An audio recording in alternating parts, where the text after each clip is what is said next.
Bueno, buenas tardes. Bienvenidos a la Fundación José Ortega y Gasset Gregorio Marañón.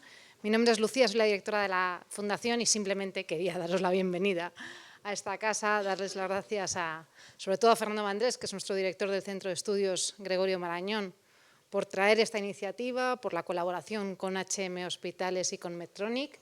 Creemos que este área, ¿no? que es de reciente creación, ¿no? Toda la parte de Marañón, estamos encantados de que esta casa, que era más orteguiana que de Marañón, pues se llene de iniciativas, cursos, seminarios y programas que nos permitan traer la innovación, la ciencia, la medicina y sobre todo esa mirada interdisciplinar que yo creo que un centro de estudios como este tiene la vocación de ser, es decir, ser capaz de mezclar disciplinas diferentes de la economía, del derecho, de la medicina, de la enfermería, de la tecnología, en torno a materias que son innovadoras, que son diferentes, ¿no? Como puede ser la parte de cirugía robótica y que por lo tanto podamos abordar diferentes temas que estén en lo que diría Ortega, ¿no? Los temas de nuestro tiempo. Bienvenidos a esta casa, esta es vuestra casa, por lo tanto espero que vengáis más veces, no solamente a este curso que os han puesto que tiene créditos y estas cosas, sino que sintáis esta casa como una casa de estudios, pero también una casa del pensamiento, del encuentro, del diálogo. Tenemos una agenda cultural, una parte de seminarios, talleres, presentaciones de libros y por lo tanto un espacio de vida cultural que además acompaña con las exposiciones que luego veréis abiertas, ¿no? Esta es una casa abierta, es una casa que quiere sumar con instituciones, con empresas y a través de Laura Marañón pues que seamos capaces de sacar cuentas iniciativas, respondan a aquella vocación que tenemos, que es intentar mantener el legado tanto de Ortega como de Marañón y lo que supuso cada uno, tanto para la filosofía como para la medicina, ¿no? Así que nada, muchas gracias y bienvenidos. Fernando. Muchas gracias.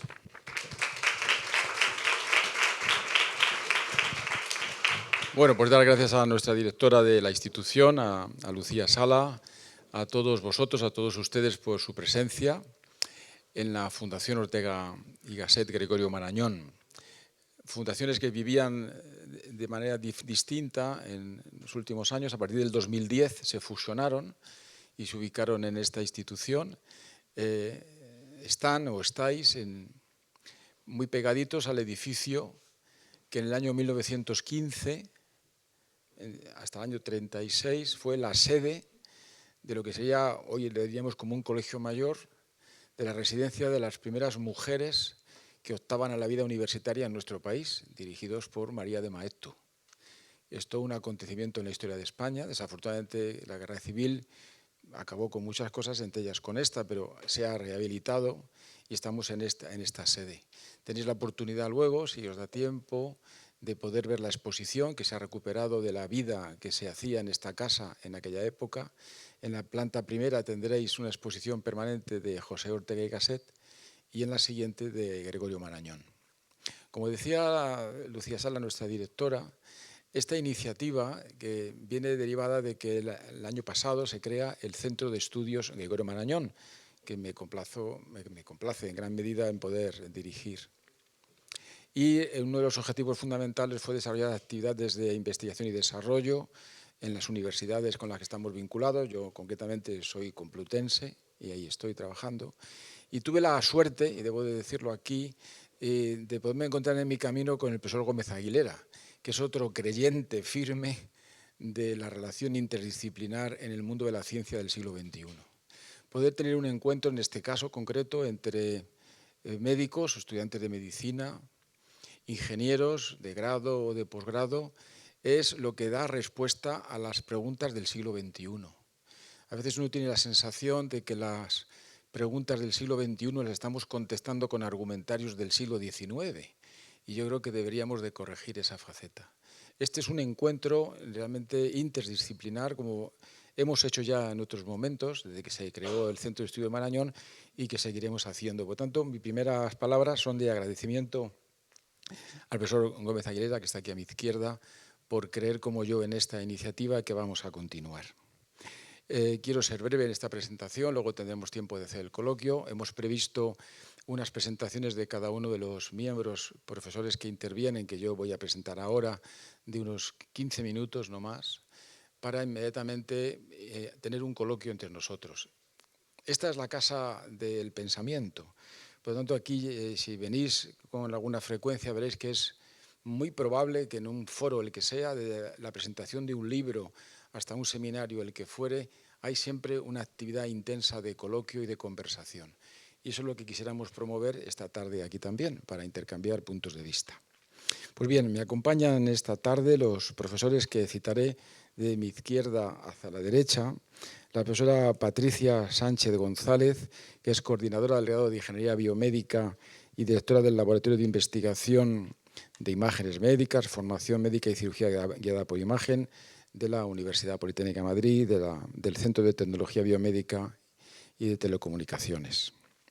El profesor Gómez Aguilera, que ya cité, él es catedrático de Ingeniería Biomédica y también pues, es el presidente de la Sociedad Española de Ingeniería Biomédica y otros muchos cargos que algunos los podéis ver aquí, pero que a él tampoco le gustaría que los recitara, pero persona muy relevante en el ámbito de la ingeniería biomédica de nuestro país y fuera de él, ¿no?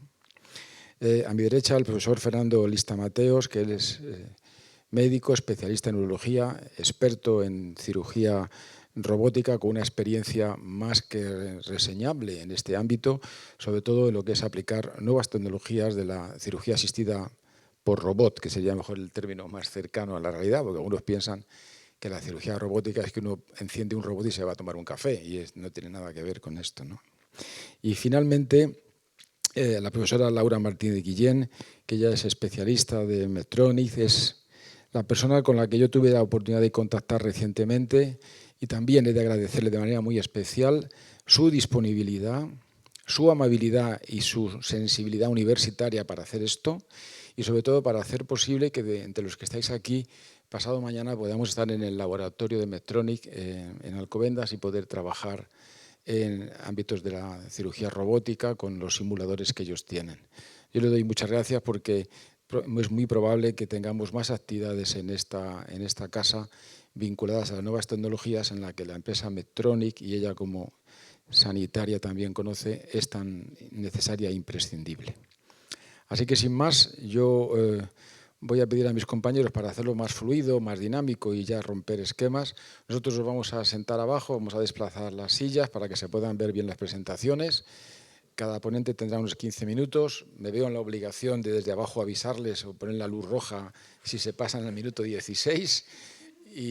Porque el objetivo final es que vosotros, ustedes, pues puedan intervenir y también en que entre los miembros de la mesa de este foro puedan intercambiar puntos de vista y plantear retos para el tema que nos ocupa, que es el presente y el futuro de la cirugía robótica. Así que sin más y por el orden, yo creo que en primer lugar debe de intervenir el profesor Gómez Aguilera. Muy bien, muchísimas gracias. Buenas tardes a todos y muchísimas gracias al profesor Andrés. Se nota que somos buenos amigos. Cuando habla de mí igual puedo hablar yo de él porque es una gran persona y el alma mater de muchas de estas actividades. Y bueno, muchísimas gracias también a la Fundación Gregorio Marañón, también a todo el apoyo de Medtronic, la posibilidad de hacer estos encuentros interdisciplinares. Una palabra que yo voy a utilizar varias veces, pero bueno, para muchos si nos tuteamos, para muchos de vosotros ya es una palabra totalmente integrada, pero ojalá lo sea para todos, ¿no? Y bueno, la idea es precisamente pues eso, dar algunas pinceladas de qué tiene que ver la ingeniería biomédica con la cirugía y hablar de algunos aspectos que seguro, yo voy a ser bastante generalista, que después el resto de ponentes van a entrar en mucho más detalle. Bueno, pues lo que no hay ninguna duda es cómo la medicina avanza inexorablemente de la mano de la tecnología, con todas las posibilidades que precisamente permite la tecnología ayudar en el diagnóstico, en el tratamiento, en la prevención de enfermedades, y eso también es una realidad en el campo de la cirugía, sin ninguna duda, porque por un lado tenemos, bueno, no sé si vamos a poder, me imagino que no es pantalla, luego lo pasaremos nada más. Los avances tecnológicos por un lado y los avances en las propias técnicas quirúrgicas pues están llevándonos a un camino que podemos llamar la cirugía del futuro. Ese campo de la cirugía del futuro pues precisamente tiene una serie de pilares y uno de ellos es el cambio de paradigma en el mundo de la cirugía, que tiene que ver con la cirugía mínimamente invasiva o la cirugía de mínima invasión, en la cual la técnica quirúrgica cambia frente a lo que es la cirugía convencional, la cirugía tradicional, porque esa es una técnica en la cual, bueno, va a utilizar orificios naturales o pequeñas incisiones en las cuales el cirujano, por un lado, va a tener la capacidad de ver esa escena quirúrgica, esa cavidad abdominal, ese lugar donde va a llevar a cabo la intervención a través de una cámara, un endoscopio, una luz fría, que permite además, bueno, que el cirujano pueda ver esa escena en la pantalla y, como digo, pues que cambie la forma en la cual se produce. De hecho, pues bueno, estamos viendo esa foto y decimos, ¿dónde está el paciente? Bueno, pues el paciente existe, pero están ahí los cirujanos, están haciendo la intervención y están viendo unas pantallas, ¿no? Bien, uno de los ejemplos en el campo de la cirugía de mínima invasión es la cirugía laparoscópica, donde, como decía, pues se produce esa cirugía dentro del abdomen, esa cavidad pélvica, en el cual, bueno, insuflamos un gas, por ejemplo CO2, de pronto se puede conseguir ese neumoperitoneo, esa zona en la cual ya el cirujano tiene más capacidad de movimiento, más capacidad de manejar esa situación, como decimos, esa selva tan compleja donde tiene que llevar a cabo esa intervención a través de un instrumental específico, los instrumentales, digamos, la instrumentación laparoscópica, y que permite, como digo, realizar la intervención de una forma muy diferente. Tiene una serie de, lógicamente, esta cirugía tiene una cirugía de mínima invasión, tiene una serie de ventajas. A ver si esto avanza, sí. Las ventajas, por un lado, pues son el que se puede conseguir un menor trauma operatorio y tisular, precisamente por la forma diferente, como podemos ver en la parte inferior derecha, donde entre lo que sería una cirugía abierta y una cirugía, por ejemplo, laparoscópica, un mejor resultado cosmético, la disminución de esas complicaciones posoperatorias debido al tipo de intervención, un menor dolor y tiempo de recuperación mayor, menor tiempo de recuperación me refiero para el paciente, una mayor visibilidad, ese tema de visibilidad ahora lo comentaremos un poco más, es decir, la forma en la cual la cámara va a permitir ver toda esa escena con unas limitaciones que ahora comentaré, y, lógicamente, pues disminuyendo la inmunodepresión hospitalaria y reduciendo el costo hospitalario, porque vamos a conseguir que esa cirugía haga que haya una menor estancia hospitalaria. Por otro lado, pues también hay una serie de dificultades, requiere una alta cualificación del personal, existe una complejidad en el aprendizaje, el cirujano tiene que aprender una nueva forma de hacer cirugía cuando ha hecho toda su vida o el tiempo que haya hecho, si todavía no ha entrado la cirugía de mínima invasión, la cirugía abierta. Porque, por un lado, el instrumental laparoscópico le lleva una falta de percepción táctil, una parte inclusive de lo que se llama percepción háptica, de la posibilidad de ver si existe un tejido y es un tejido más complejo, más difícil de manipularlo, si es más duro, más lento, más blando, la dificultad de coordinación de movimientos mano-ojo por la inversión del movimiento debido al instrumental laparoscópico sobre la pequeña incisión y la pérdida de profundidad, es decir, estamos viendo una imagen 2D y no una imagen 3D, con lo cual tenemos que hacer ese cambio. Eso lleva también, bueno, a otra serie de condiciones, como es la fatiga del cirujano frente a la intervención o la necesidad de estándares y procesos de acreditación.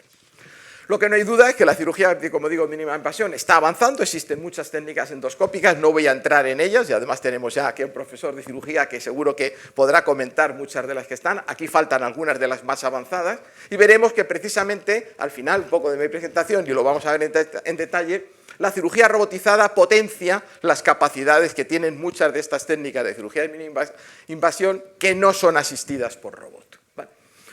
Lo que no hay ninguna duda es que la tecnología está ahí presente y el otro gran avance y la otra posibilidad de ir a ese camino hacia la cirugía del futuro viene de una disciplina científica. Y esa disciplina científica es la ingeniería biomédica, aquella disciplina que aplica los principios de la ciencia, los principios de la ingeniería, para avanzar en medicina, es decir, en el fondo mejorar el diagnóstico, la monitorización, como decía, la terapia y prevención. Y es algo totalmente interdisciplinar. El ingeniero biomédico tiene que conocer muy bien la tecnología y tiene que conocer también muy bien los problemas médicos, porque parte de conocer bien una necesidad que identifica con el profesional clínico y desarrolla soluciones de nuevo con el profesional clínico y finalmente las evalúa y las pone en práctica. Y eso es lo que precisamente realiza el ingeniero biomédico. Bien, son muchas las áreas dentro de la ingeniería biomédica que tienen que ver con la cirugía, desde el campo de la bioinstrumentación, los biomateriales, la posibilidad de realizar ingeniería de tejidos, modelar los sistemas fisiológicos, hacer modelos tridimensionales, impresión 3D, procesar las señales biomédicas que se registran en cualquier proceso quirúrgico, la inteligencia artificial que está presente en todo, es una herramienta, una técnica más para conseguir, digamos, avanzar en el conocimiento de la información, la robótica, de la que vamos a hablar más, telemedicina y las imágenes médicas. Y bueno, todo todo ese tipo de áreas tenemos la suerte de poderlas desarrollar a nivel nacional a través de todos los grupos de investigación que, por un lado, permiten realizar la formación de nuevos ingenieros biomédicos o trabajar en la investigación y en la innovación. Y eso es lo que hacemos en la Sociedad Española de Ingeniería Biomédica, que, como decía el profesor Vandrés, pues yo tengo el honor de presidir, ¿no? Existen, por lo tanto, muchas titulaciones, tanto de grado en Ingeniería Biomédica, más de 450 egresados por año en el campo en graduados en Ingeniería Biomédica, en más de 150 en el máster de universitario en Ingeniería Biomédica, inclusive con programas de doctorado. Con lo cual, una primera idea de nuevo es que va a haber y haya muchos profesionales interdisciplinares que están cambiando la forma en la cual los sistemas sanitarios están organizados y que lo tienen que hacer de forma interdisciplinar con sus compañeros profesionales, en este caso médicos, sanitarios, de enfermería, de matronas, donde sea, ¿no? Por otro lado, como decía, en la Sociedad Española de Ingeniería Biomédica existen muchos grupos de investigación, muchos centros, mucha capacidad innovadora de investigación, y voy a hablar de un ejemplo de ellos.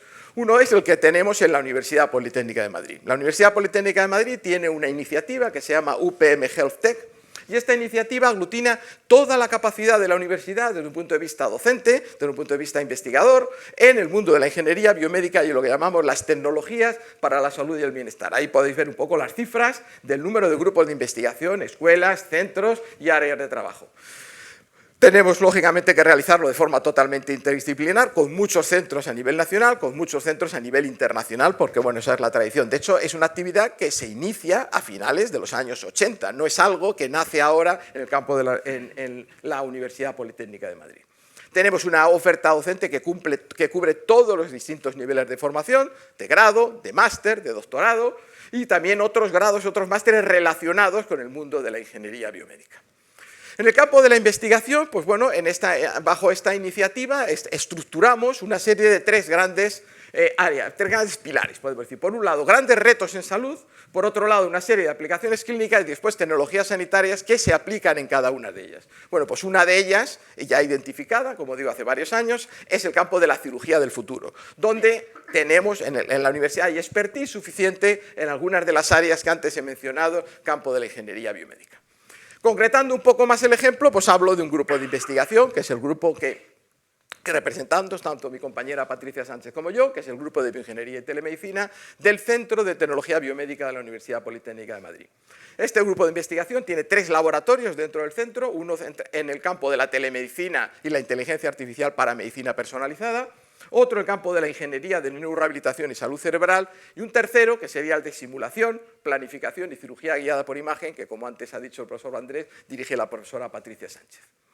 Bueno, dentro de cada una de las áreas existe esa colaboración interdisciplinar y en concreto en este de simulación y cirugía, pues lógicamente bueno, pues se crea en gran medida de forma interdisciplinar, ahora hace unos 20 años, de la mano de varios centros de investigación. Uno de los principales, el Centro de Cirugía de Mínima Invasión de Cáceres, Jesús Usón, donde empezamos a realizar toda la parte experimental, la parte de llevar a cabo la formación y, por supuesto, la investigación, y después en la traslación al mundo clínico, con lo cual trabajamos también con una serie de grupos clínicos, tanto en hospitales en España, como digo, también en Europa, a través de una serie de iniciativas de proyectos europeos. ¿Qué es lo que se conoce dentro del laboratorio? Bueno, pues un campo principal es, bueno, los grupos de investigación, este centro nacen en la Escuela de Telecomunicación, todas las tecnologías de la información y las comunicaciones son aquellas también áreas tecnológicas que fundamentan la aplicación de la ingeniería biomédica, como son el campo de la posibilidad de procesar la imagen o procesar una señal. El campo de las imágenes médicas, pues bueno, se conocen todas las distintas tecnologías de imagen médica, todo lo que se denomina modalidades de imagen médica en todos sus diversos campos.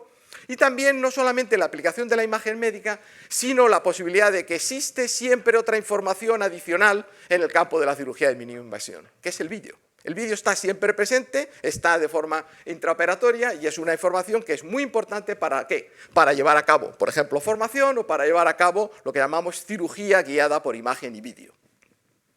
También trabajamos en el campo de la telemedicina y toda la experiencia de la telemedicina se puede utilizar en el mundo de la cirugía, de forma preoperatoria para llevar a cabo lo que se denomina la prehabilitación, mejorar la capacidad funcional del paciente antes de la cirugía y para eso también monitorizarlo de forma remota a través de lo que sería el estilo de vida saludable, la intraoperatoria, que sería el campo más de la telemedicina, el campo quirúrgico, y la parte posoperatoria, bueno, monitorizar cuál es la situación posquirúrgica de los pacientes que han sido intervenidos. Antes, un poco ya para ir acabando hacia las conclusiones, como decía, bueno, la cirugía asistida por robot, que lo vamos a ver más en detalle en el resto de presentaciones, por decir que está totalmente vinculada a la cirugía de mínima invasión, porque en el fondo lo que hacemos es un sistema maestro-esclavo, lo que se denomina desde el punto de vista de los sistemas de control, en el cual el cirujano está manejando una consola que le permite de forma remota manejar unos robots, en el fondo unos brazos robotizados que van a llevar a cabo la intervención según lo va manejando el cirujano. La cirugía robotizada está ya muy implantada y veis algunos datos, son del 2021, probablemente a lo mejor algunos de los ponentes tengan datos más actualizados, pero en el fondo el campo de la cirugía urológica, ortopédica, cirugía general, pues está cada vez más implantada. Existen una serie de beneficios muy claros en la cirugía asistida por robot. Primero, aquellos vinculados a la cirugía de mínima invasión, puesto que en el fondo es un tipo de cirugía, pero lo que consigue es una mejor precisión, el acceso a áreas del cuerpo difíciles de alcanzar, como puede ser una cirugía de próstata, por ejemplo, que el cirujano no puede llegar si no está utilizando un robot de estas características, un movimiento más escalable, una mejor visualización, con una visión, por ejemplo, estereoscópica, teniendo la posibilidad de tener información de profundidad, eliminación del temblor, coordinación ojo-mano, mejoras en el proceso quirúrgico. Va a haber ejemplos y vamos a poder verlo en el seminario, todas estas situaciones. También existen retos y limitaciones asociados a los costes elevados de esta cirugía, a los tamaños, a la capacitación de esos profesionales y después al número de estudios que tienen que realizar, que cada vez son más para asegurar la efectividad de esa cirugía. La inteligencia artificial está presente en todo, y sin ninguna duda en la ingeniería biomédica, y también lo está en la cirugía robotizada, porque esos algoritmos, por lo que nos van a permitir y lo que permiten de alguna forma ya, es reducir los errores técnicos, reducir también los errores que se pueden producir humanos en cualquier proceso y también en el campo de la cirugía, y además utilizar esas técnicas para analizar la imagen en tiempo real, las imágenes que se obtienen, tanto esencialmente intraoperatorias, y hacer modelos predictivos que den valor al cirujano para intentar identificar o prevenir eventos adversos o inclusive apoyar la toma de decisiones clínicas durante el proceso de la operación. Lo que no hay ninguna duda es que la ingeniería biomédica, como digo, pues está muy presente en el campo de la cirugía y está cada vez, pues bueno, de forma más relevante en todas las distintas tecnologías que están, desde lo que estamos hablando de la cirugía asistida por robot, la cirugía, los modelos 3D, las imágenes 2D y 3D intraoperatorias, la realidad aumentada y realidad virtual, los microdispositivos, la ingeniería de tejido, la inteligencia artificial o inclusive la posibilidad de hacer herramientas quirúrgicas cada vez más pequeñas, más miniaturizadas, más diestras o más inteligentes. Todo esto de forma integrada pues genera un escenario nuevo desde el punto de vista preoperatorio, donde disponemos hasta de la posibilidad de tener gemelos digitales que reproducen a los sujetos. Antes inclusive tenemos toda la información antes de llevar a cabo la intervención quirúrgica, utilizando modelos 3D virtuales, utilizando modelos de órganos 3D impresos, llevando a cabo la posibilidad de utilizar planificadores para llevar a cabo la planificación quirúrgica, asociados también a la formación, e inclusive poder hacer la simulación de la intervención quirúrgica antes de hacerla con un paciente real. En el mundo ya intraoperatorio, en el quirófano, pues muchas de estas tecnologías se complementan con la posibilidad de utilizar microdispositivos, sistemas que nos vayan a monitorizar y sensar en todo momento qué es lo que pasa en la escena quirúrgica, no solamente el instrumental, inclusive si se está produciendo una infección en una determinada zona, la posibilidad, como decía, de análisis de imagen de vídeo, el guiado por realidad virtual, los robots quirúrgicos, de los que vamos a hablar mucho hoy, la posibilidad de hacer ingeniería de tejidos y utilizar la inteligencia artificial para hacer esos asistentes inteligentes, como decía, esos modelos predictivos de lo que va a ocurrir en la escena quirúrgica. Todas estas tecnologías desde el punto de vista intraoperatorio y también de forma preoperatoria e intraoperatorio, pues es lo que configuran esa cirugía del futuro en lo que hoy denominamos un quirófano inteligente. Y es un poco lo que quería comentarles hoy. Muchas gracias. Bueno, pues es mi turno ahora, ¿vale? Lo primero, agradecer la invitación a este seminario, en concreto a esta mesa redonda. Hace calor aquí. En los próximos 10 minutitos o 15 minutos, espero no pasarme, Fernando, de verdad, si no me cortas sin problemas, vamos a hablar de la cirugía robótica. Os voy a presentar sobre todo el pasado, el presente y algunos visos hacia el futuro. Como ha comentado Enrique en su anterior intervención, la cirugía robótica o cirugía asistida por robot no es más que otra forma de hacer las intervenciones quirúrgicas, otra forma en la que no funciona. Bueno, en la que un conjunto de brazos robóticos controlan el instrumental quirúrgico que son manipulados a través de una consola por un cirujano.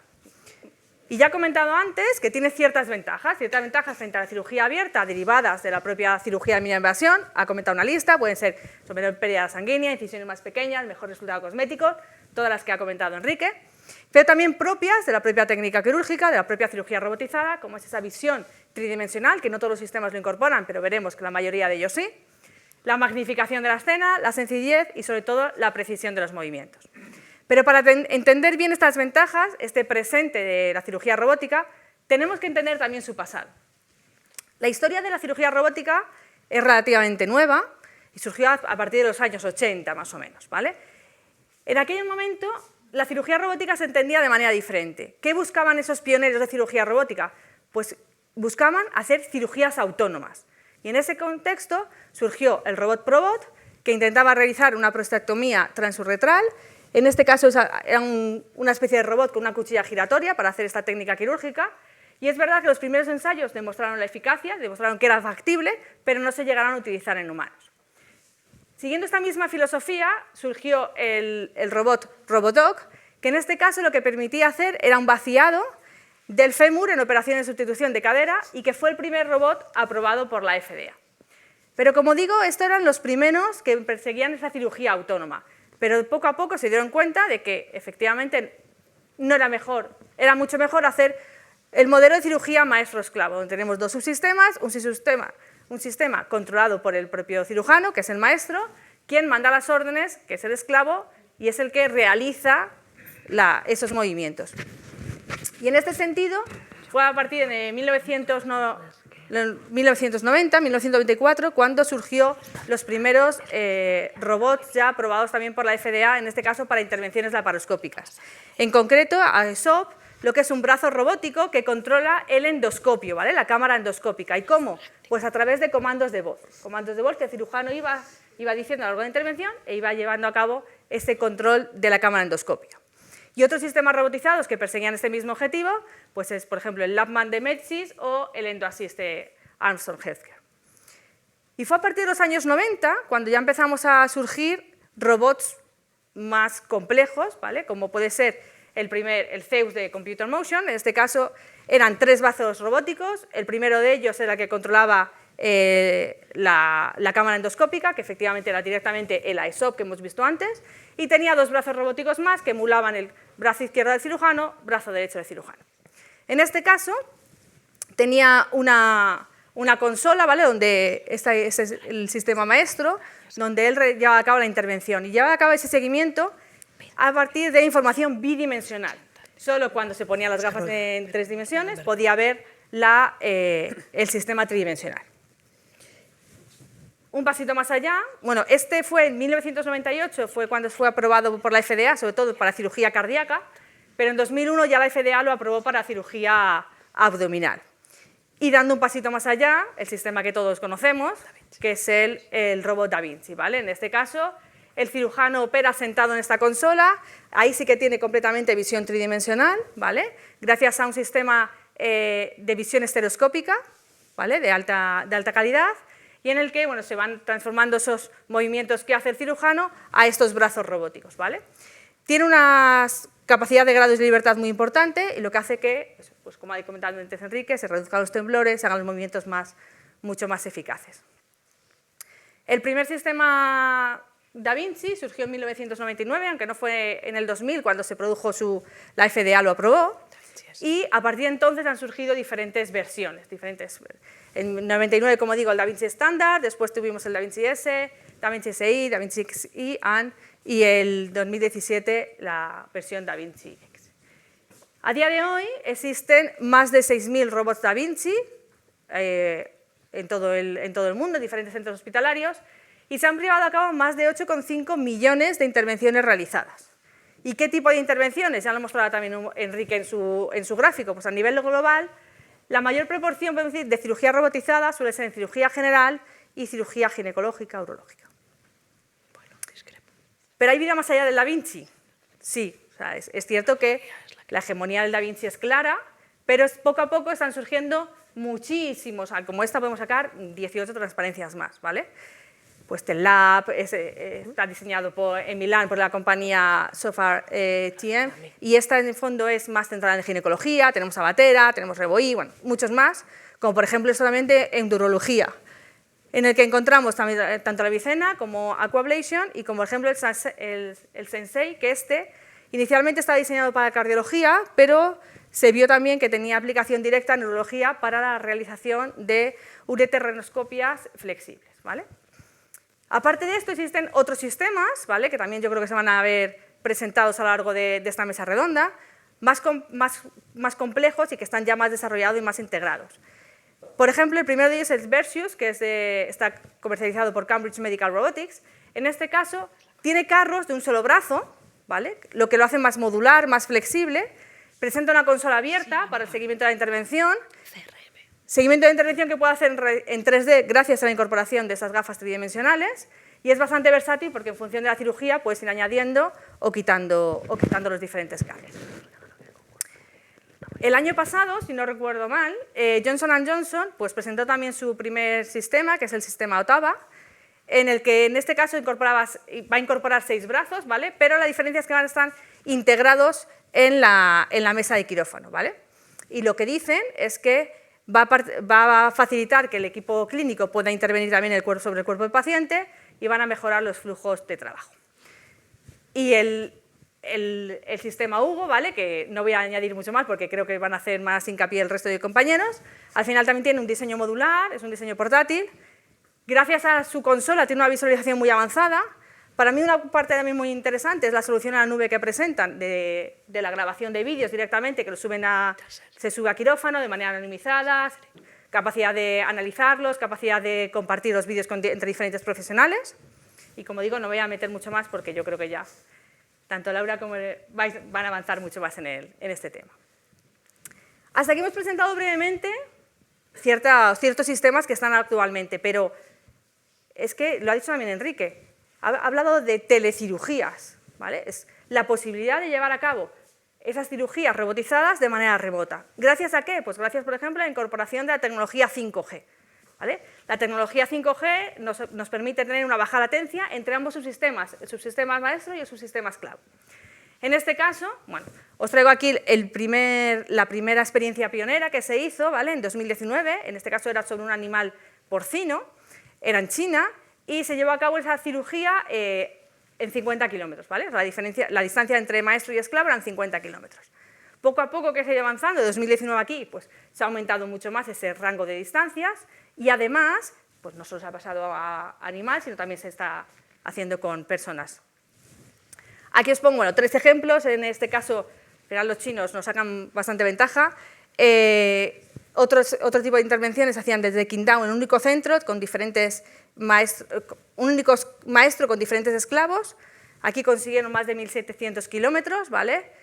Avanzaron un poco más, consiguieron hasta 3.000 y sobre todo en este último, que a mí me parece muy interesante, es que este último hicieron muchas pruebas de cómo de seguras son estas redes, ¿vale? Al final la tecnología 5G, pues cómo de seguras son. Entonces ahí lo que simularon son diferentes ataques de red, tanto internacionales como domésticos, y vieron que efectivamente pues, era bastante seguro, ¿vale? No hubo en ningún momento ninguna complicación.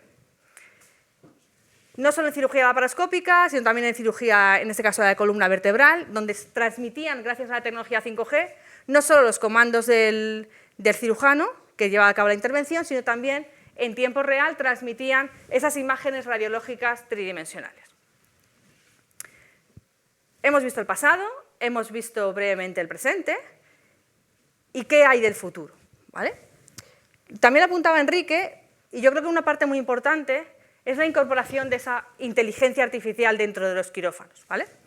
Esa inteligencia artificial que tiene ventajas más que probadas en el ámbito sanitario, tanto en el diagnóstico como en el seguimiento de los pacientes. Y parece que su paso más también lógico es la incorporación dentro de los propios quirófanos, ¿vale?, para ayudar a la realización de esos procedimientos quirúrgicos. ¿Dónde va a tener beneficios? Va a tener beneficios para los cirujanos, pero obviamente para los pacientes, ¿vale? La idea es al final mejorar los resultados de las intervenciones y, ¿por qué no podemos decir? Pues revolucionar el sistema sanitario. ¿Y cómo se puede hacer eso? ¿Gracias a qué? Pues gracias a diferentes cosas. Por ejemplo, la inteligencia artificial es capaz de absorber grandes cantidades de datos en muy poco tiempo, analizarlas, como digo yo, sin cansancio. Es decir, el primer vídeo que analiza puede esperarse mucho tiempo y es igual que el último vídeo. No va a sentirse cansado, va a tener los mismos resultados igual de buenos. Va a ser capaz de tener, el cirujano va a ser capaz de tener como unos nuevos ojitos que le van a estar ahí monitorizando la intervención desde otra perspectiva, ¿vale? Le puede dar también, puede reconocer nuevas tendencias, puede reconocer cosas que a simple vista no somos capaces de reconocer el ojo humano. Tenemos información muy variada de muchas partes del mundo. ¿Por qué no podemos llegar a cabo una estandarización de intervenciones gracias también a la inteligencia artificial? Es más, aquí he puesto aliviar el estrés cognitivo del cirujano. ¿A qué me quiero referir con esto? En el fondo, si la inteligencia artificial es capaz de detectar instrumental, de enviar alertas, de llevar a cabo ese guiado de las intervenciones, bueno, pues a lo mejor estamos aliviando un poco ese estrés cognitivo que todo cirujano tiene en las intervenciones. Y es más, también una parte que se está explotando ahora y que se está empezando a explotar es cómo la inteligencia artificial puede ser útil para valorar temas de ergonomía dentro de los quirófanos, ¿vale? Por eso aquí digo más del estrés físico, no solo el cognitivo, sino también el físico. En definitiva, son muchas áreas donde la inteligencia artificial en cirugía robótica tiene sentido y donde, ¿por qué no, como decíamos antes, por qué no podrá ser capaz a lo mejor de redefinir esa atención quirúrgica? Y en este sentido, y volviendo a cerrar un poco el círculo de esas cirugías autónomas, en 2022 la Universidad Johns Hopkins presentaron su robot STAR, que es Smart Tissue Autonomous Robot, que lo que hacía son intervenciones en cerdos sin intervención humana, y lo definen así, como el primer sistema robótico que planifica, adapta y ejecuta un plan quirúrgico en tejido blando sin intervención humana. Y por cerrar un poco también esta intervención, todo esto donde integrado en esa misma quirófano inteligente. En ese mismo quirófano inteligente, como bien decía Enrique, vamos a integrar muchas disciplinas, vamos a integrar tecnología, vamos a meter más información, pero no por el hecho de meter información porque sí. No somos mejores, no somos más cool, no somos mejor por meter mucha tecnología, no. Siempre sin olvidarnos que al final el objetivo fundamental es preservar y mejorar siempre la seguridad del paciente. Pues hasta aquí más o menos mi intervención. Buenas tardes a todos. Tengo como objetivo esta tarde dos cosas. Bueno, una, que no se me note que trabajo en Medtronic. Voy a intentar ser lo más aséptica posible y daros la información que yo creo que es relevante para vosotros. Lo que quiero hoy principalmente exponeros es básicamente poneros en contexto de dónde estamos hoy en día con la cirugía robótica y cuáles son las barreras que nos encontramos en la vida real. Cuando nosotros intentamos exponer o cuando nosotros presentamos a un hospital, Hugo, por ejemplo, las barreras que nos explican que tienen hoy en día, ¿vale? Entonces os quiero explicar ese contexto. Antes de nada, antes de yo empezar a hablar, me gustaría empezar con una noticia que ha salido hace 2 semanas en el telediario, en donde explica un poco lo que yo os quiero comentar. Pero vamos a ver la noticia primeramente y luego discutimos.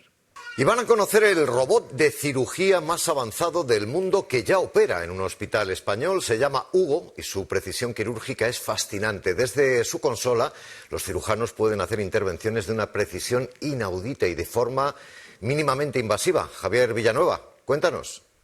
Se llama Hugo y gracias a sus múltiples brazos, donde se pueden acoplar una cámara, un bisturí o un aspirador, permite que los cirujanos entren en el cuerpo de los pacientes, eso sí, sentados desde esta consola, con unas gafas 3D, una compleja tecnología que reduce los tiempos de recuperación y aumenta la precisión humana. El 3% de las operaciones se hacen ya con asistencia robótica. Con el quirófano casi vacío, los doctores despiertan a Hugo. Se enciende el sistema, lo visten, los brazos tienen que estar estériles. Lo calibran, Comprobamos que los recorridos sean completos. todo listo para recibir al paciente y que comience la operación. Vamos a intervenirle por una lesión que tiene en una parte del intestino grueso. Antes de nada se marcan los puntos por donde se van a introducir los brazos mecánicos. Podemos alcanzar zonas que son muy complejas de ver merced solamente a lo que es un manejo adecuado de la cámara. Que en esta nueva generación de robots mejora la visión 3D. El equipo de cirujanos del Hospital H.M. San Chinarro se coloca las gafas y comienza a operar, asistidos por la enorme precisión del robot. La precisión juega un papel absolutamente trascendental. Hugo parece que cobra vida. Sus múltiples brazos, hasta 5 en función del tipo de cirugía, se desplazan sobre el cuerpo del paciente. Al otro lado de la consola, las manos de los doctores dan las precisas órdenes. Cógete aquí, por favor. Solamente mantener. Y si miramos más abajo, vemos cómo los pies también actúan, descalzos para aumentar la sensibilidad. La comunicación con el equipo es constante. Aquí abajito, doctora. Lateral derecho. Se llega al tumor. ¿Veis ahí está la zona que está tatuada. Y con precisión milimétrica se extirpa y se cauteriza. Dale. La recuperación del paciente, gracias a la ayuda de Hugo, será mucho mejor. Vale, una cosa que os quería comentar es que, como veis en este vídeo, dice que solamente el 3% de las cirugías se hacen por cirugía robótica. A nivel global estamos hablando, ¿vale? Luego, en cada hospital o en cada comunidad autónoma, los datos son diferentes. Entramos en contexto de que este vídeo, esta noticia, es de la primera cirugía general que se hace en España con el robot Hugo, que se ha hecho en el Hospital H.M. San Chinarro. Pero pasamos de una época en la que el robot Da Vinci ocupaba durante 20 años el monopolio de toda la cirugía, ¿vale? No existía otro robot en el mercado más que el Da Vinci. Llevaban 20 años de experiencia con ese robot. El robot Hugo sale al mercado en octubre del año 2021, donde conseguimos el marcado CE, y estas primeras noticias que veis son como muy importantes porque es la primera vez que otro robot sale a escena que no sea el Da Vinci. Por eso es tan relevante esta noticia que os acabo de poner, ¿vale? Lo que quiero comentaros hoy son varias cosas. Uno es la misión que tiene Medtronic a nivel general, no solamente en la división de robótica, sino como compañía. Quiero hablaros de los retos que hoy en día tenemos en cirugía robótica. Quiero hablaros un poquito, muy poco, porque si me meto en este campo es un tema muy denso, el coste-beneficio de lo que es la utilización de la cirugía robótica. Y por último, quería dedicar unos minutos a explicaros cuál es la formación, cuál es el programa de formación que establece Medtronic con sus clientes para convertirles en cirujanos robóticos, cosa que hemos hablado 1000 veces, que creo que es algo que tendríamos que tener más implementado dentro de la universidad y que pues, desafortunadamente no es así y recae del lado de la industria, ¿vale? Pero para poneros un poco en contexto de dónde estamos hoy en día. La misión de Medtronic básicamente se divide en 3 frases: aliviar el dolor, restaurar la salud y extender la vida. Algo tan sencillo y tan difícil a la vez es nuestro mantra, ¿vale? Es nuestra misión. Repito, no solamente en la división de cirugía robótica, sino en toda la Medtronic. Los retos que hoy afronta la cirugía robótica pues son varios. Esta es una diapositiva que me comparten mis compañeros de Global. No es el mercado de España, ¿vale? Esto es el mercado a nivel mundial, en donde el 65% de las cirugías se hacen de manera abierta, el 32% se hacen de manera laparoscópica y solamente el 3% de las cirugías que se hacen hoy en día son cirugías robóticas. Es que es nada, prácticamente. El crecimiento que tiene la cirugía robótica es exponencial. Las barreras que hoy en día existen pues son varias. Las tengo allí simplificadas, ¿vale? Es que solamente se utiliza más o menos, HM es un poco diferente porque tenéis otra expertise, ¿no? Pero de norma general solamente se utiliza el robot una vez al día. Os explicaré en la siguiente diapo por qué. El coste del precio es muy importante. Debido a los 20 años de monopolio de Da Vinci y otra serie de factores, un caso o el mismo procedimiento, hacerlo con cirugía robótica o hacerlo por laparoscopia, es infinitamente más caro por cirugía robótica. Entonces, para muchos hospitales esto es una barrera a la hora de plantearse hacer diferentes procedimientos por cirugía robótica. Entonces, piensan mucho cuáles son los casos que destinan a hacer con cirugía robótica. Y otra vez el 3% de las cirugías que se hacen hoy en día. Algo que quería destacar rápidamente es los beneficios que aporta la cirugía robótica al paciente y al cirujano. Uno, la visión en 3 dimensiones, el hecho de tener un instrumento articulado en la punta que te da mucha más maniobrabilidad, la ergonomía del cirujano, que es mucho mayor, y Digital Surgery, que os explicaré un poquito más adelante lo que es ese sistema de captura de vídeo que nosotros incluimos con Hugo. Vale, las barreras, entrando un poquito más en detalle. Estos son el feedback que nos dan cirujanos con los que hablamos. Nos dicen, es que el robot casi no cabe en el quirófano. El quirófano que tenemos es pequeño y ocupa mucho espacio, y lo que nos provoca es que gastemos mucho tiempo en hacer el setup del robot. El tiempo entre pacientes es enorme, porque entre que desmontas el cacharro y lo vuelves a montar nos lleva muchísimo tiempo. El tamaño del robot es enorme, lo cual nos impide el movimiento. El espacio dedicado a un quirófano también es muy importante y no está muy bien integrado. Y esto es algo muy importante y es parte de mi responsabilidad, que es la formación es tediosa y la curva de aprendizaje es larga. Tenemos muchísima evidencia que cuando la curva de aprendizaje de la cirugía robótica se pasa, los beneficios son inmensos, pero lleva mucho tiempo cambiar una práctica clínica. Introducir un robot dentro del quirófano lleva tiempo a la hora de integrarlo dentro de tu práctica clínica. El coste. El robot en sí mismo tiene un coste muy importante, pero el fungible que utilizas con ese robot también tiene un coste importante. Por lo tanto, es una cosa a tener en cuenta. Y los servicios. Evidentemente, el robot tiene un servicio de mantenimiento, tiene una persona de la industria que está dándote soporte, etcétera, etcétera. ¿Vale? Esta diapo parece muy complicada, pero os la explico muy rápidamente, ¿vale? Esto es uno de los estudios que hemos hecho en histerectomía benigna a nivel global. Entonces, lo que intentamos hacer aquí es comparar la cirugía robótica, la cirugía laparoscópica y la cirugía abierta en determinados factores. Por ejemplo, el tiempo de quirófano. Vemos que el tiempo de quirófano más o menos es similar en la cirugía robótica, que es el azul, con la cirugía laparoscópica, con el abierto. Es un poquito mayor con cirugía robótica, pero bueno, no es muy significativo. En cuanto a complicaciones, vemos que el porcentaje de complicaciones de cirugía abierta estamos casi en un 29%, mientras que en cirugía laparoscópica estamos un 16,2% y robótica un 14,8%, ¿vale? En general. Conversiones, porcentaje. Evidentemente no pongo conversiones en cirugía abierta porque ya es una cirugía abierta en sí misma, no se puede convertir a nada. Un 7,2% de cirugías se convierten a cirugía laparoscópica, a cirugía abierta, y sin embargo un 2,5% de las robóticas son las que se convierten, ¿vale? Es un porcentaje mucho menor. Readmisiones en el hospital. ¿Esto qué quiere decir? Pues una persona que es intervenida y que necesita volver al hospital por la razón que sea, por una infección, por una reintervención, lo que sea. Cirugía abierta un 3,5%, laparoscópica un 2,6% y la robótica un 1%. Y esto es un dato muy relevante, el tiempo de estancia en el hospital en días.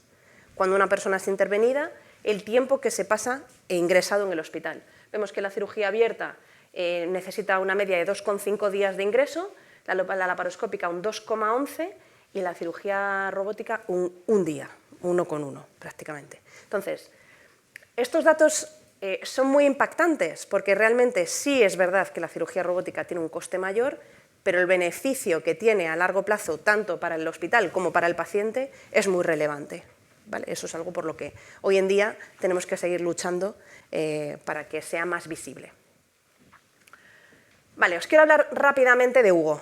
¿Quién es Hugo y cuáles son las características que le diferencian de Da Vinci? Este es el robot Hugo.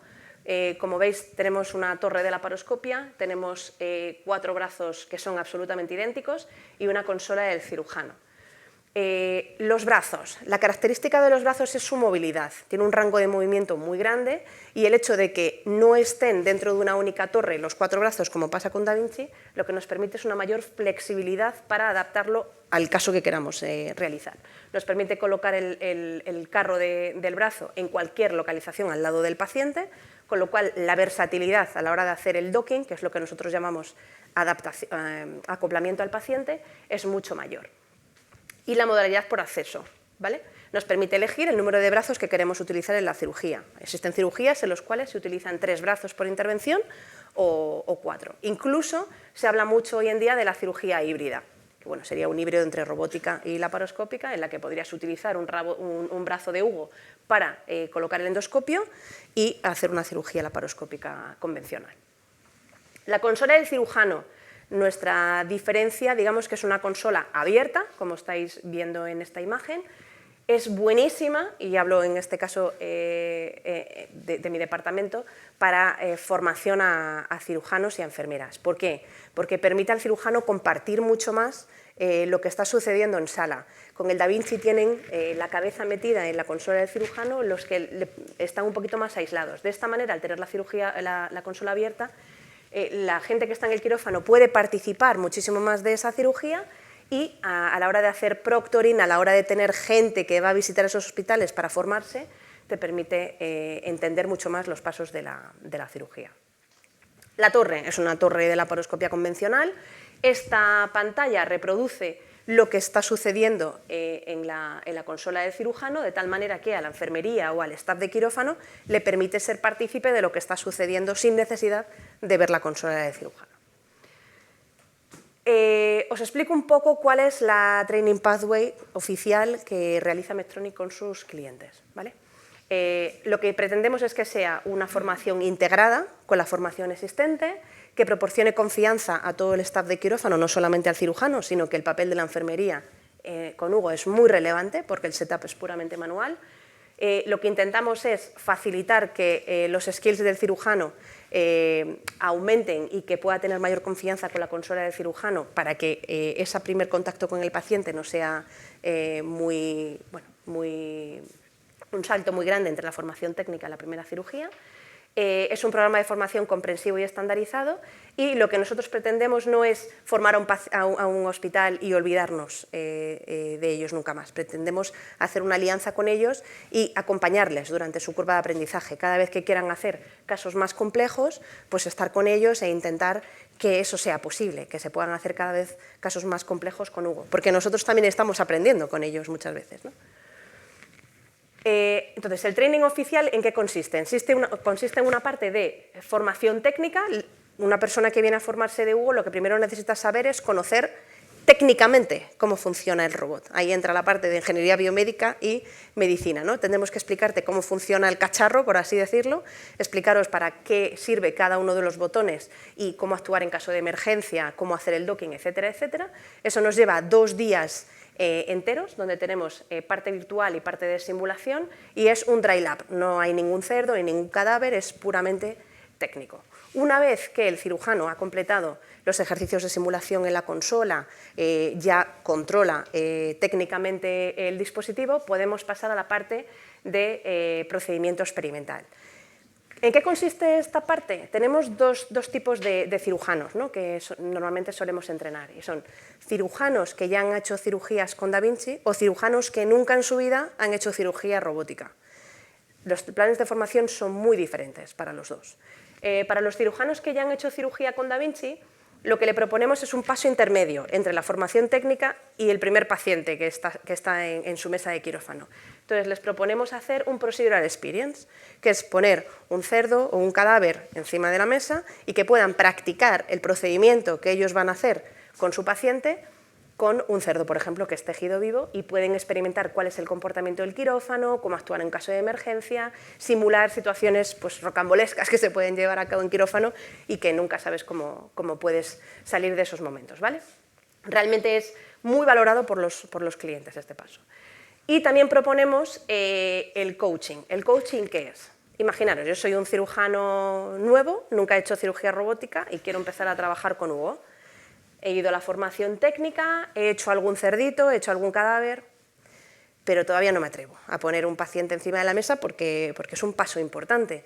Para eso Medtronic, para eso os hablaba de las alianzas. Tenemos una serie de hospitales o médicos que consideramos que son unos buenos profesores, que son los que tienen experiencia clínica demostrable con nuestro robot, y hacemos una colaboración con ellos muy estrecha. Por ejemplo, HM Hospitales es uno de ellos. Y nos sirven de proctors. Proctors es que cuando un hospital va a empezar, llamamos a uno de nuestros proctors que vayan con ellos a hacer la primera cirugía y que les guíen y estén con ellos durante esa primera cirugía. Realmente, si tú eres un cirujano naif que no has hecho nunca una cirugía robótica, lo valoras muchísimo tener una persona a tu lado que te guíe durante ese primer procedimiento. Y también ofrecemos a la inversa, que el cirujano nuevo, que no tiene experiencia en robótica, vaya a un hospital relevante, como puede ser HM, y que vea con ellos cómo hacen una cirugía robótica. Pero no solamente para el cirujano, sino también para el enfermero, que les permite saber pues, cómo hacen el setup, cuánto tiempo tardan, cómo se coordinan, cómo es el tiempo entre pacientes. Todo esto, hablando ellos el mismo idioma, pues les permite aprender muchos unos de otros. ¿Vale? Y esto básicamente es lo que os quería contar.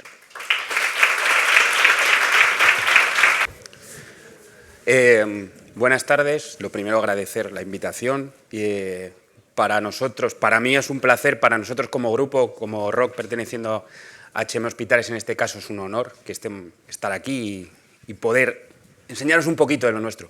En realidad yo he hecho una presentación que me gusta ser el último porque habla un poquito de la de casi todos, entonces está muy bien. Bueno, tengo un par de vídeos, si os parece hago la presentación y si luego tenemos más tiempo ponemos el vídeo por no ser muy pesado. Sobre todo el segundo, que es de Hugo, me interesa más, ¿vale? Bien. ¿Por qué la cirugía robótica? Pues está claro, ¿no?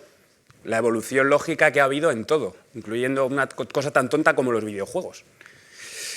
Y ya sabemos de dónde hemos pasado. Hemos pasado de la cirugía abierta, hemos pasado por la cirugía laparoscópica con todas sus variantes, hablando de puertos únicos, notes y demás, a la cirugía robótica. Sin insistir otra vez, que lo habéis explicado perfectamente, mucho mejor que yo, que es un robot quirúrgico. Pues un robot quirúrgico es un sistema complejo de ingeniería, que para mí es la mejor definición, porque es mucho trabajo lo que tiene que hacer un robot. Y aparte de lo que pone ahí, la frase del final es muy de cirujano. No son capaces de sustituir a un cirujano, ¿vale? Ese punto lo tenemos todavía muy claro. Pero cabe preguntarse si la inteligencia artificial va a sustituirlos en algún momento. Pues como posible lo es, pero todavía hay un punto de toma de decisiones críticas de imaginación y de improvisación que creo que no tienen, bueno, que creo no, que no tienen, y que nosotros sí tenemos, porque somos seres humanos. Bien. De todas formas, hay un montón de literatura al respecto de la inteligencia artificial, de la aplicación en sanidad, de la aplicación en todo esto ahora, en este punto. ¿Va a pasar? No, ahora no. Ahora estamos en otro punto. Pasará, pero ahora mismo no. ¿Bien? Bueno, ha hablado la profesora Sánchez muy bien de todo el tema del desarrollo de los robots sin insistir demasiado. Lo que pretendía el robot era solventar la limitación de la cirugía laparoscópica, que aparte de ser compleja, la visión no era todo lo buena que nos gustaba y nos daba muchísima más precisión. Y por hablar, había un robot quirúrgico, el Puma, que era para hacer una biopsia craneal. Es verdad que luego empezaron a extenderse tanto a la cirugía urológica como a la traumatología, que era donde más se utilizaron. El AESOP, del que se ha hablado, que lo que pretendía era aquello de, pues yo así opero solo, ¿no? Alguien que en vez de sujetarme la cámara, alguien coja y en este caso un robot, me sujeta la cámara y yo opero. Eso en el mundo de la cirugía estaba muy bien porque había mucho cirujano que decía, así no necesito a nadie, que es una mentalidad muy quirúrgica antigua, la de yo lo hago solo y como lo hago solo y mejor que todos vosotros, prefiero hacerlo solo. Pero bueno, gracias a Dios eso va cambiando en muchos sitios, en otros no. Bien. El Vicky se controlaba por voz, que estaba muy bien también, y luego, evidentemente ya hemos hablado del Da Vinci, y una cosa que quizá mencionar que se diseñó para uso militar, era para el tratamiento a larga distancia en el campo de batalla. Yo estoy aquí y he tenido un herido en el campo de batalla, no me puedo desplazar hacia allá y lo que intento es operarle desde aquí. Era el inicio del Da Vinci, toda la evolución ya la hemos visto, incluyendo la última del 2018 que no han mencionado porque no está aprobado en Europa, que es el de puerto único, el single port, que se utiliza, sí lo están utilizando en Estados Unidos, nosotros en Europa no lo tenemos aprobado. Y bueno, esas son las distintas variantes que hay, las que hemos mencionado. El single port, ya os digo, que tiene limitaciones. Bien. Bueno, las partes del robot las ha mencionado Laura, pero simplemente recordar que hay un carro del paciente, que es el que tiene propiamente el robot, que es el que tiene los brazos, ¿vale? En el caso de Hugo son brazos independientes, como hemos dicho, lo que le da mucha versatilidad desde mi punto de vista. La consola del cirujano, que ya habéis visto, que hay variantes y lo que nos permite es, a través de unos pedales, es una consola con unos pedales y unos mandos, controlar la cirugía. Y luego tenemos el carro de visión, que bueno, al final es una torre laparoscópica con determinadas ítems diferentes, dependiendo del tipo del del robot. Y estos son, por ejemplo, todos los instrumentales o todos los instrumentos que podemos utilizar, por ejemplo, en DaVinci, que lleva más años, y que nos sirven como diferentes herramientas en distintos tipos de cirugías. Tenemos tijeras, tenemos pinzas de muchos tipos, como veis, es decir, nos da muchísima versatilidad, y eso simplemente lo que hay que hacer, tanto sea Hugo, DaVinci o el que sea, es cambiarlo en el momento y utilizamos otra cosa, con lo cual es mucho más versátil de lo que podemos pensar inicialmente, ¿vale? Ya os decía, las nuevas tecnologías están llevando a intentar hacer todo esto con un puerto único, que ya se intentó en la laparoscopia, con resultados no muy óptimos, pero probablemente el futuro vaya por aquí, pero bueno, todavía no. Una cosa muy interesante también que, por ejemplo, tiene DaVinci es el Firefly, que es una especie de visión utilizando, en este caso, verde de indocianina que se le pone al paciente para ver, por ejemplo, la vascularización de determinados tumores o determinadas lesiones y ver por dónde podemos ir para tener que cortar solo los vasos necesarios, que es bastante interesante en este caso. Y bueno, los simuladores quirúrgicos, que todas las plataformas, todos los dispositivos la tienen, que son muy útiles para el cirujano fuera de estar operando a alguien. O sea, que entrenarnos, como en todo, es fundamental, ¿vale? Bueno, me salto el vídeo, si os parece. ¿Lo podemos pasar? Vale. Perdón, me estoy volviendo loco aquí de darle al botón. Ven. Los datos sobre cirugía DaVinci, que eran los que hay publicados, por ir a los últimos, 6.700 robots hay y 10 millones de intervenciones. Se han realizado en el 22, ¿vale? Europa es el segundo mercado internacional, tiene más de 900 DaVincis y España tiene más de 100, tanto públicos como privados. Y no hay mucha más diferencia en... Pues habrá muchísimos más privados, había, pero ya no, ¿vale? Cuidado con eso. Bien. En España se hicieron 9.000 procedimientos en el 21, que son los datos que hemos encontrado más recientes, y urología, en mi caso, hablaré de urología, el 56% de los procedimientos los realizó urología. Muchas veces se decía, es que el robot se lo han inventado para cirugía, no es para urología, no es verdad, cirugía general y ginecología lo utilizan mucho. Es verdad que depende de los servicios, pero bueno, torácica, que no se nos olvide, y otorrino también lo puede utilizar, ¿vale? Bien. Esto es curioso porque aquí estamos viendo los robots que hay en la evolución de los años en cuanto a robots médicos, robots dedicados a la logística y robots que se llaman robots de campo. Fijaos cómo van creciendo en todo, pero es muy llamativo el crecimiento en los robots quirúrgicos. Hablamos de que, sí, en logística el robot se utiliza, pero el ascenso en el tema médico es brutal. Bien. Y las aplicaciones, esto es, para mí es un punto muy importante. Dentro de las aplicaciones, en este caso de DaVinci, se considera terapia estándar, es decir, procedimiento estándar, a la prostatectomía radical, quitarle la próstata a un paciente, se considera que el mejor, el gold estándar para hacerlo es hacerlo con cirugía robótico asistida, ¿vale? Es decir, no es una terapia consolidada, no es una terapia emergente, no, aquí esto es lo mejor.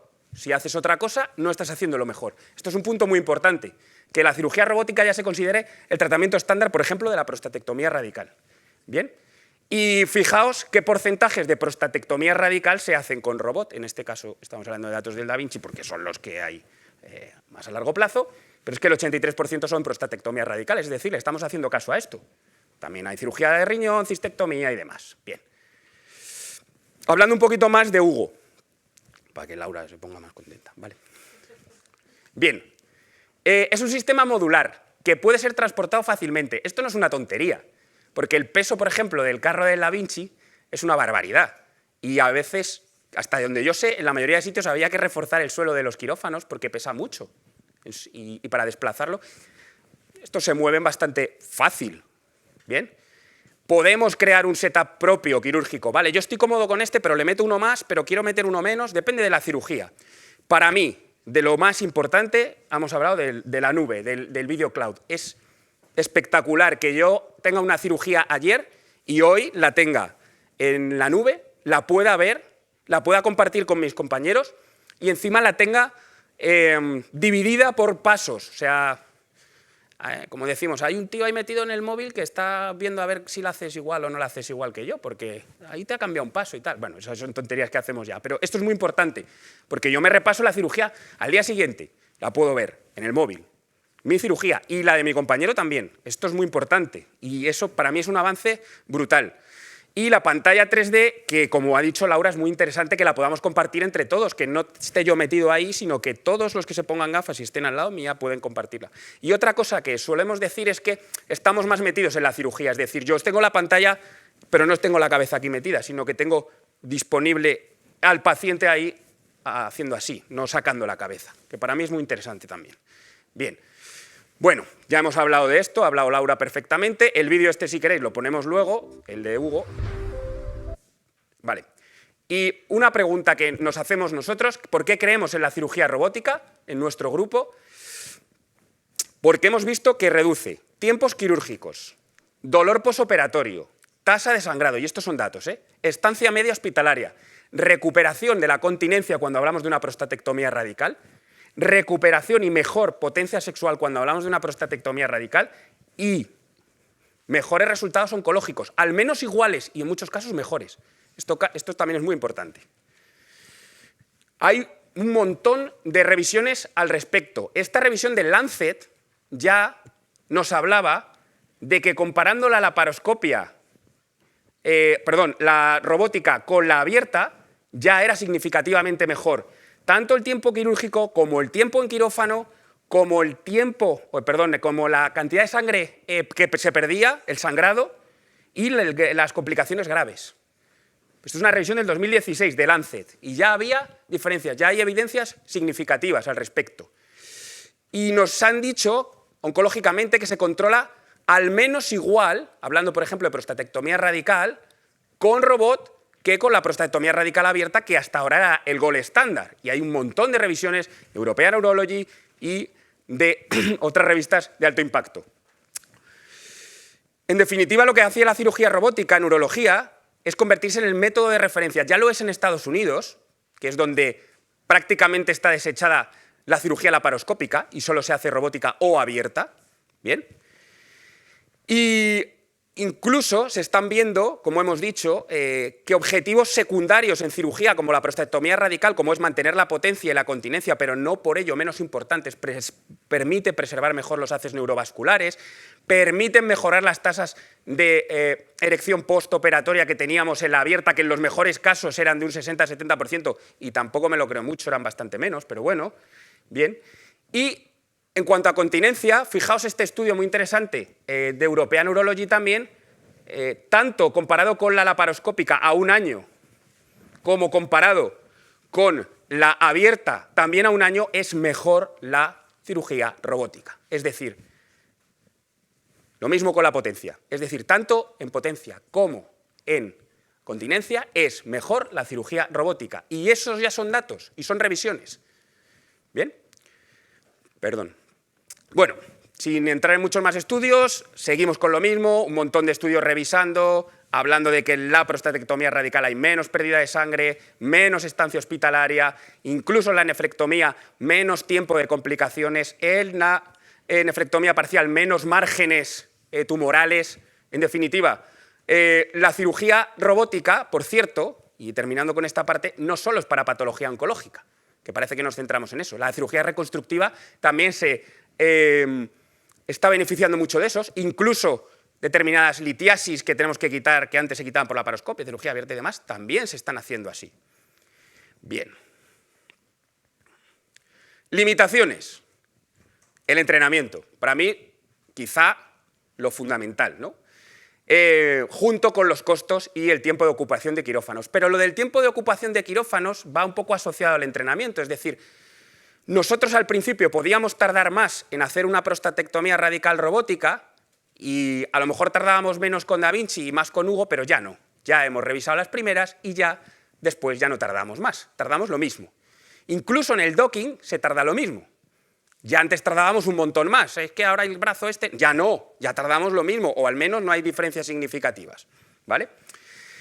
El tamaño de los sistemas que hemos dicho, a veces es complejo lo de hacer un quirófano, sobre todo en estos tiempos en los que el espacio está muy valorado, A veces, quizá el feedback áptico, es decir, el tacto. Yo eso puede ser que consideremos que inicialmente eso es un gran problema, pero es verdad que el ojo se acostumbra a ser tu tacto cuando ya has hecho muchas cirugías. Tú ya sabes o intuyes cómo de duro puede ser un tejido por cómo se está comportando si has hecho varias cirugías, ¿vale? Por supuesto, te puedes equivocar, y nos equivocamos, pero... Y también el riesgo de fallos mecánicos e informáticos, que por supuesto existe. Bien, ventajas de cirujanos ya las hemos dicho, aumentamos la precisión, más rango de movimientos, podemos hacer movimientos completos que con la muñeca no podríamos hacer, no hay temblor, la visión tridimensional y la comodidad. Al final estás sentado. Bueno, esto hablo aquí, esta es vuestra aplicación, la de Touch Surgery, que es la que os decía.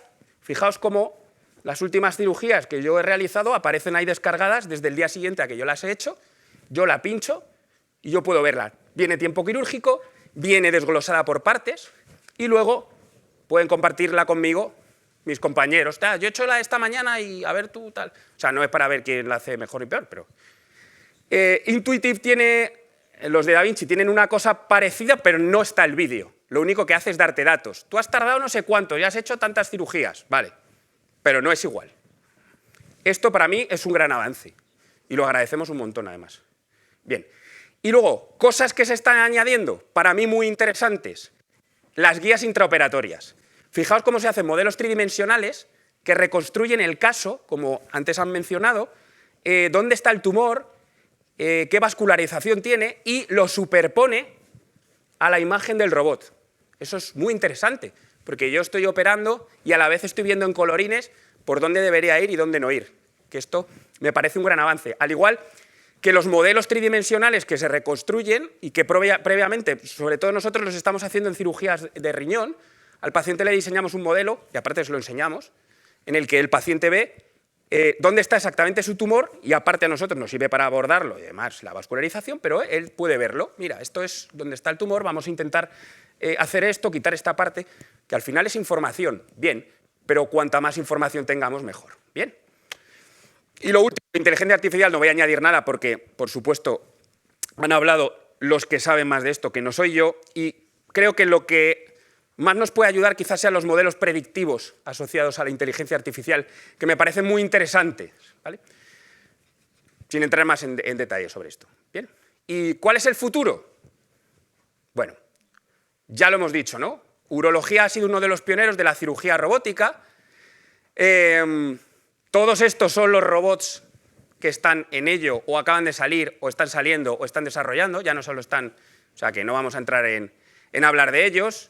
Ya os digo, los diferentes ya los hemos mencionado, ¿vale? Esto es el coreano. Como veis, son todos muy parecidos. Al final, quiero decir, nadie se ha inventado algo. Pues este hace una... Bueno, pues más o menos el funcionamiento es similar. No hay una cosa muy diferente, muy espectacular y muchas más cosas que veremos. Bien, para desarrollar un programa robótico, ¿qué problemas veo yo? Que ha mencionado un poco Laura. Los costes, el entrenamiento y la acreditación del personal, y la ausencia de datos fiables muchas veces, sobre todo, muy importante también, el factor cirujano dependiente. Esto hay que tenerlo muy en cuenta también, ¿vale? Hay sitios donde ya se está intentando meter en la formación, los programas de formación quirúrgica, el tema de la cirugía robótica, pero es todavía dependiente de la industria. No es una cosa metida en las universidades ni en los programas de formación de residentes y demás. No está estandarizado. Hablo de la Robotic Training Network, que está en Estados Unidos, y es un plan de estudios de formación quirúrgica, pero basado en la industria. No está todavía metido en las universidades y no está estandarizado. Por tanto, parece interesante, pero todavía no lo tenemos. Yo creo que esto es un punto importante. Tenemos que lograr tener esto, porque igual que todo, la cirugía robótica es lo que va hacia adelante. Entonces, tenemos que meter esto en las universidades, tenemos que meter esto en las residencias.